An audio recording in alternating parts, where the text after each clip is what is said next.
What is it, buddy? Balloons?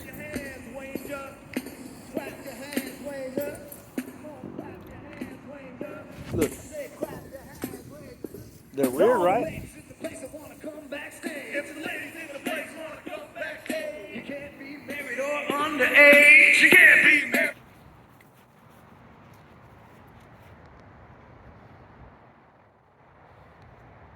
First here's over here. Look.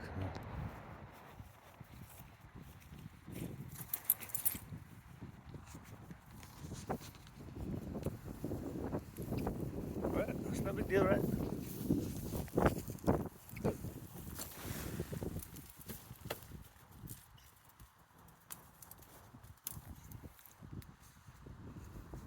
They're weird things, right?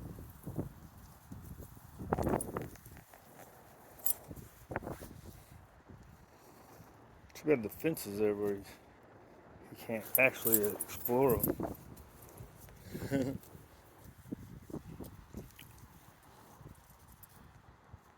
I just let him be curious with stuff. Something he's never seen before.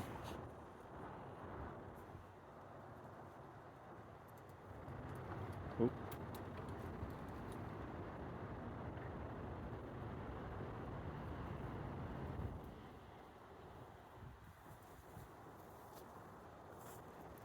Right, so I don't know if, I guess I got something new to talk about.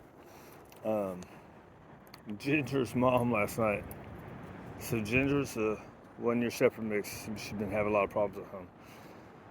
Not as much now as before, but of course problems is why she started coming.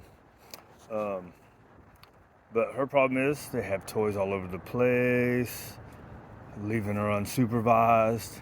So I initially, like one of the first times, actually the day I went for the in-home, I was like, never leave her unsupervised. This is a 1-year-old shepherd mix, right? She's a high drive one, right? So a lot of shepherds, they're not really that high drive, right, these days. This one is. She needs her mental work, right? And so when they're young like that, they don't know how to turn it off. Like this dog, he's gonna look for something to do and then he's gonna get bored and lay down. Ginger, she's not. She's gonna look for something to do and she's gonna be like, okay, this is nothing, I'm gonna go find something else to do. So anyways, so I've told her, let's see, Ginger's been coming for probably about a month now, 4 days a week.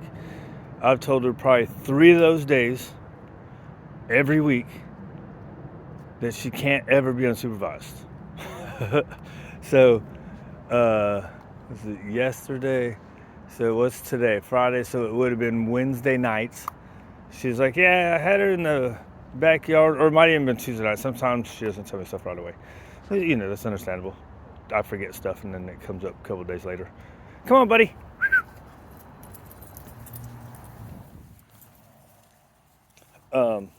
So anyway, she's like, yeah, and there's another part. She's brought up so much stuff that she's put in a human emotional thought pattern onto the dog.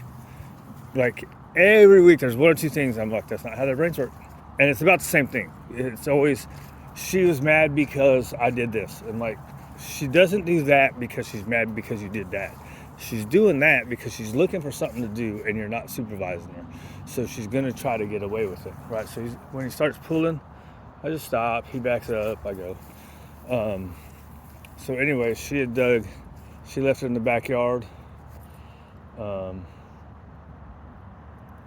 It's annoying, right, buddy? Yeah, I hate when they hang right up underneath there. That happens with I haven't noticed if it happens on radio. Let's go this way.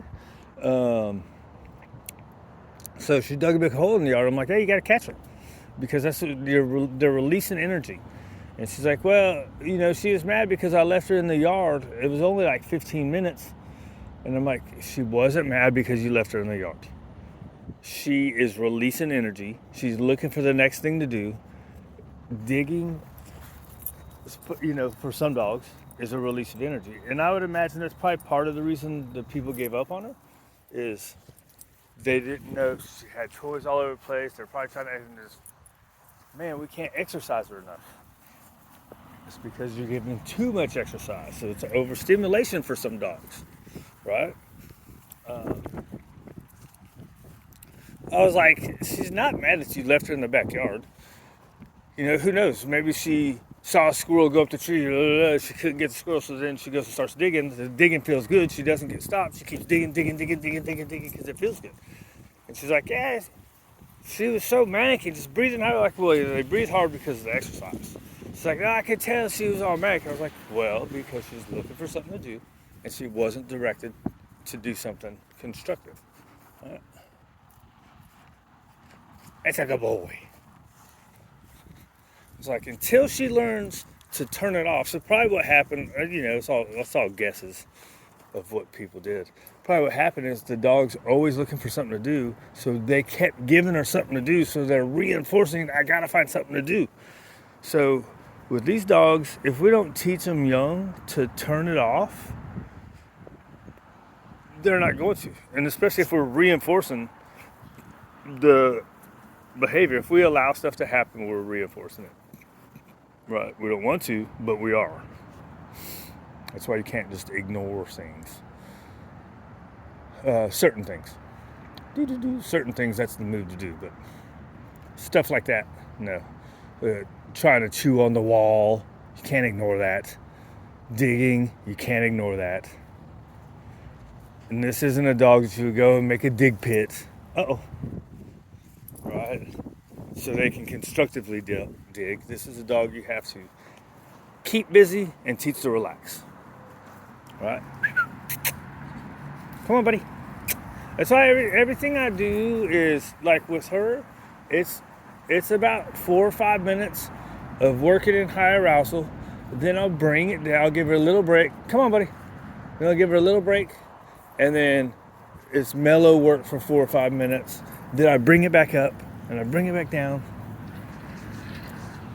All right, up, down. So that's teaching. What that does is that helps you teach them when they go up, when they get to a certain point, if you can be real consistent about it. When they get to a certain point, they're going to start going, oh, okay, here's where I'm supposed to be settling down. So while I'm doing that, she's letting the dog be alone in the backyard go over the top, right? So it's kind of working against me. But we're getting there, you know. Dude, let's go. You already smelled there. Although he is on the long line, and this is supposed to be. But he already pooped. We gotta get everybody else out. And I think I already hit all the points. Arousal up, arousal down. Oh, and the length of time, right? So I had a mountain walk coming to me a couple years ago, and that's what she told me. She's like, yeah, he's had so much energy, I started staying at the park for like 4 hours. I'd let him just run crazy for like 30 minutes, and then we'd do a little play, and then he'd run crazy. I'm like, dude, that's 4 hours of arousal. And everybody keeps saying like, this is good for your dog. Yes, it's good for your dog depending on the dog and the length of time that you do it. Right? Some dogs, you can let them do this all day long, no problem. You know what I mean? But certain dogs, it's not, you know, like even my little Bichon, when I bring him out here and I don't put any kind of structure in this morning, I give him 2 20-minute just run around to it. He is crazy inside. He is crazy inside. If I don't at least put like a 5 to 7 minute structure walk with it. If it's just sniff day for him, it doesn't work. Come on, fool. Now Willie, he can sniff all day long. Waylon, he always gets, you know, a couple minutes of work time thrown in, but he pretty much gets mostly just running free sniff time. Nowadays, it used to be a lot more work. But that's what it is. You put a lot of work in to start, right? And teach them what you want. And then you prevent and manage all the other behaviors. Then it gets to where like they get a lot more freedom in the end. I didn't really think I'd ever have one that I could just like let run around out here because there's no fences. But Waylon's, come on, bud.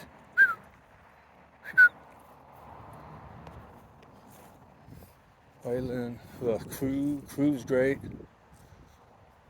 He's super play driven. I think I'm talking about nonsense now. Am I talking about nonsense now, Moose?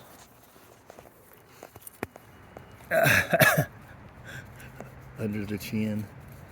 Right, when dogs are nervous of things, everybody wants to go, oh, yeah, it's okay.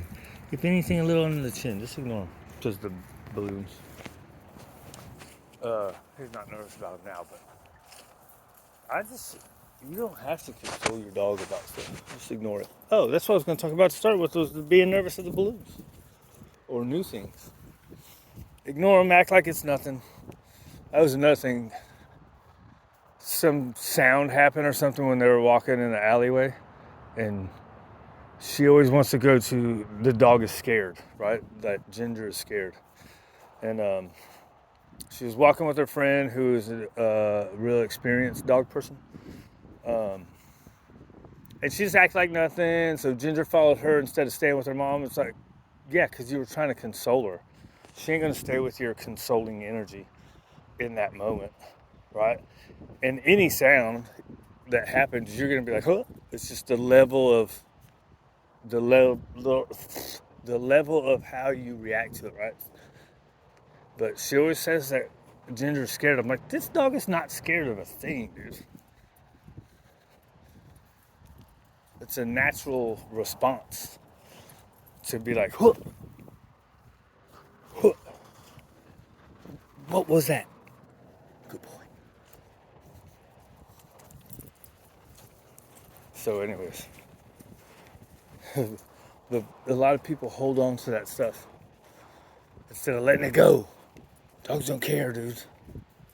Most of the time. Now sometimes it is in there. But when it is in there, you still don't want to be comforting and consoling. Anyways, I'll talk too long.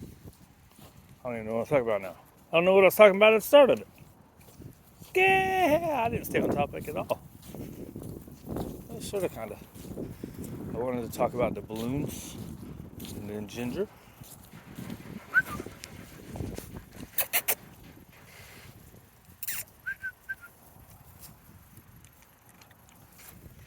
Good job, buddy boy.